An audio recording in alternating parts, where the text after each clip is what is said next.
And welcome to the Insecure Chef once again. How are you? This is Al, my lovely wife Regina. And here we are on a very rainy September day. Here Sunday. Seems like a good day to bake. So what we're going to do today is I'm going to make baked, not deep fried, but baked pumpkin donuts. All right, and these are going to be the mini versions. These are little ones about that size. Okay, you know, they're very small. If you lived in the New York area, if you're familiar with Entenmann's used to make a box of those, a dozen, and they made them in all kinds of flavors, and they were about the size of the old-fashioned $20 gold piece.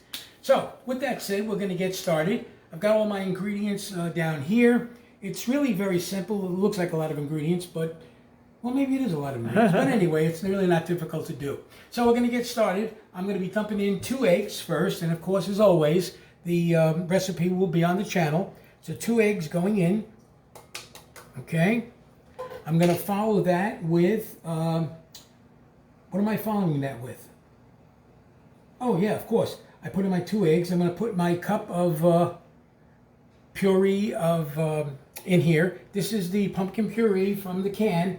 This is only a cup, so you're going to have to carefully measure it. Being an ex-chemist, I like to weigh everything, but it's a little bit more than just being a chemist. Some of this stuff is hard to measure if you try using a measuring cup. So I measure it in grams, and this is about, what did I write down for this one? Anyway, it'll be on the site. So in goes the pumpkin puree. All right, that's going in. Yeah, and try to get it all out. Once again, this is a cup.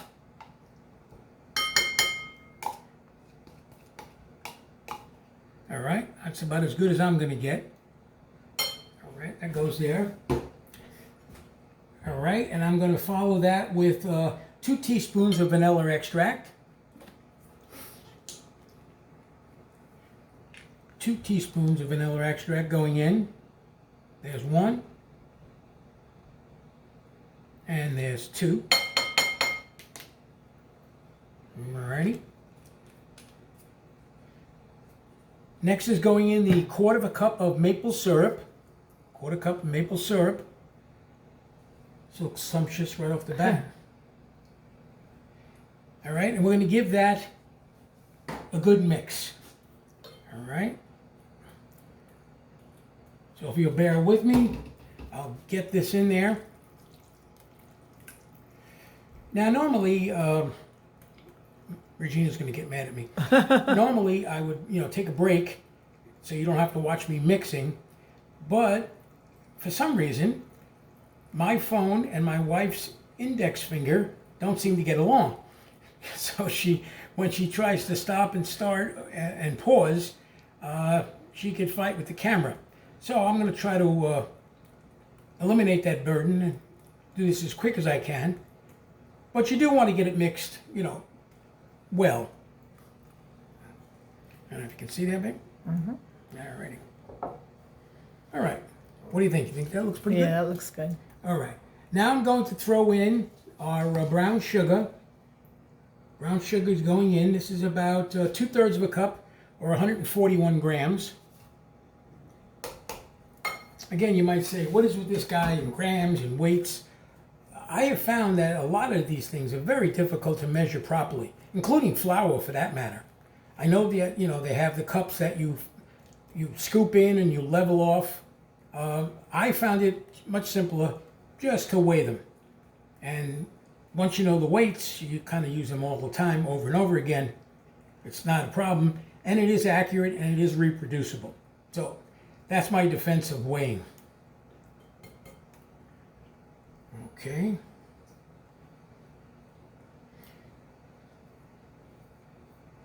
All right. Now I've got to get my pumpkin pie spice to go in. All right. Pumpkin pie spice is I'm looking at this again. Anyway, it's 2 teaspoons. So I got 2 teaspoons going in of pumpkin pie spice. There's 1.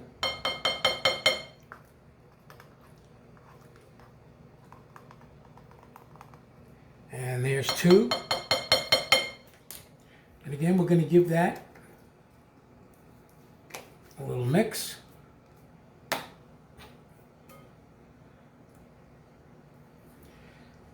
And now you have to kind of give it a decent mix to try to get it to kind of disappear. Scrape it off the sides there.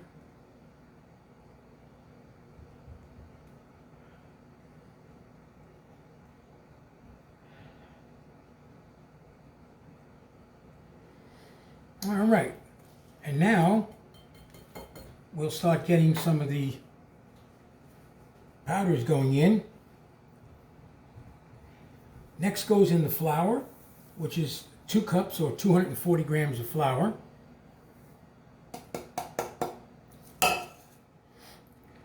That's going to be followed by 2 teaspoons of baking powder. Okay. Got a little light problems going on here. 2 teaspoons of baking powder. Just going to give this a quick clean. All right, going in. There's 1. There's 2. And then a half a teaspoon of baking soda. All right. Make sure you don't confuse those. That ratio is important. Okay. So I'm going in with a half of teaspoon of baking soda.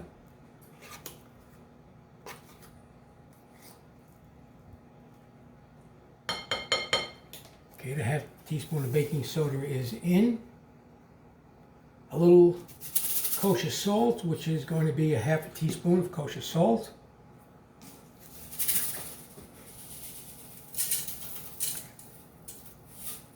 Half a teaspoon kosher salt going in. And let's see, what does that leave us? I think all that's left is the butter. Okay, so let's mix this up. I've got 1/3 of a cup of melted butter. Make a little hole for it there. Pour that in. And now you want to get that all good mix.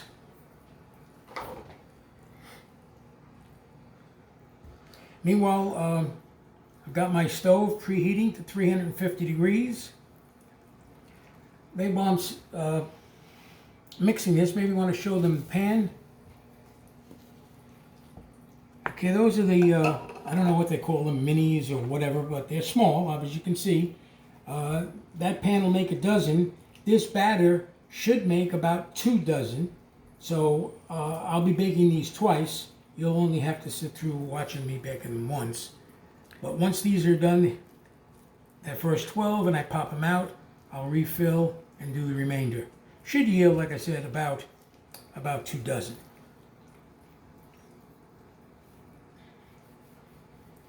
Okay, I believe all my ingredients went in. Do you agree? Yes. All right. Well, I'll continue mixing this, and when we're ready to fill the trays, we'll be back. All right, we're back. As you can see, the batter is completed. I've put some of the batter in a piping bag. That's how I intend to do this. How you intend to fill the trays is, whatever you're comfortable with. So I'm going to fill these about 3/4 of the way through. In other words, 3/4 of the way to the top of the donut hole stem there. Again, you may have better ways of doing this. I'm a rather novice baker. And as I said, there should be enough batter here for about 2 dozen. So the first dozen will be going in the oven. And hopefully when they all come out and they're nice and we like them, then you can give it a shot and I'll finish my second dozen off camera. Okay. Maybe if you see I missed any sides, let me know. Again, I said 3/4, do the best you can. I would appreciate it if you come up with a better method of doing this, or something that, you know, tricks of the trade. I'd appreciate knowing it. This seemed the simplest for me. All right. Just maybe right here. A little more here. Yeah, that's all. That side. Okay, good enough. Good enough? Any others that you think I don't think kind of missed? No, you're good. Look good? Yeah. Okay, well, this is the start of the end. So what we're going to do now is I've got a 350 oven that's already been preheated.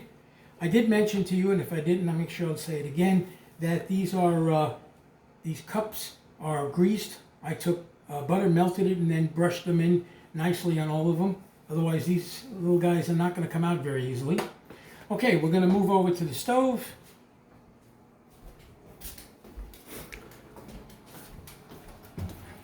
So I'm going to put this in the center rack. And I'm going to set the timer for about 12 minutes. But really what you do is you want to keep your eye on things.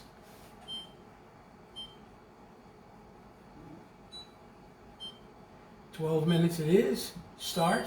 And we'll be back." Okay, we're back. As you can see, the donuts are now done. There are two missing because we dropped them. The dog got them. We don't know where they went. Now, we tasted them. They were delicious. So I'm just going to dump these out now. Turn these guys out. They should come out fairly easy. I can't see if they are. When they're starting, and yeah. since Regina said it's Yeah. not saying anything, I'm assuming they're popping out okay. Yeah. I love these silicone things. Woo! Did I miss one? No, you got it. Okay. Oh, there's one left. All righty. Okay. And there we go. So, as you see, they turned out very nicely. No big problem. I'm just turning them to the tops. Yeah. All right. Well, Okay. I don't know if what it the tops and matters, bottoms but are or not. Yeah, I guess you can tell by the that's it. swirl. Yeah, by the, yeah. Okay. Right, and that one's You done. could show me.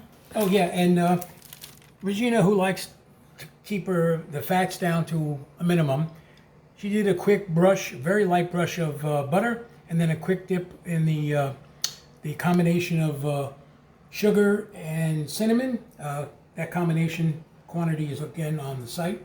So we're going to do that right now. I'm just going to take these are the tops, I guess. I don't know what the difference is. I'm just going to do a mild brush, do a dip, give it a twirl, and that's done. Okay?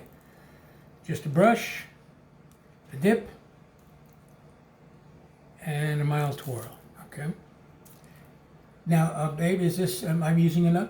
Yeah. Is it okay? Safe for you or what? Yeah.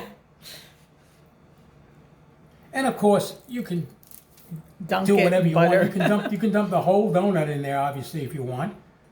Well, that may be a bit overkill. Okay. You just want to make sure it's, you know, got enough so that the sugar cinnamon, you know, sticks.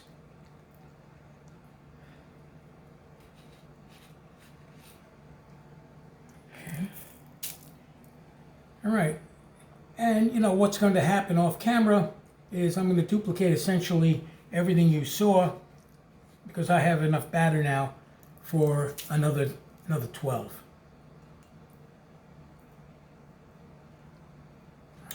Ready? I'll make sure I don't miss anything.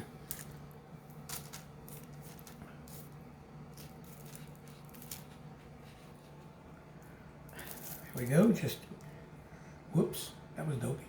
2 more to go.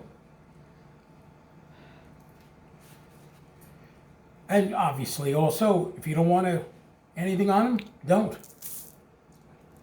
They're perfectly delicious as we tested with nothing on them at all. Or you can go crazy, you can glaze them, whatever you want. Obviously the finishing touches is all yours. Let me just finish this one here. Kind of missed that. Yeah. All right, so I'm just going to plate them for starters so they're out of my way.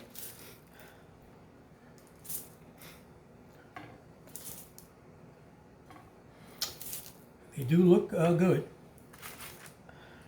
And there we go. Next dozen will be coming up. So, from the Insecure Chef and his wonderful and charming wife, Regina, Have a great day. have a wonderful day. Sorry about the rain out there, but I didn't do it. It may not be raining where you are. So, enjoy yourself. Have a nice time. Get ready for the fall. Bye.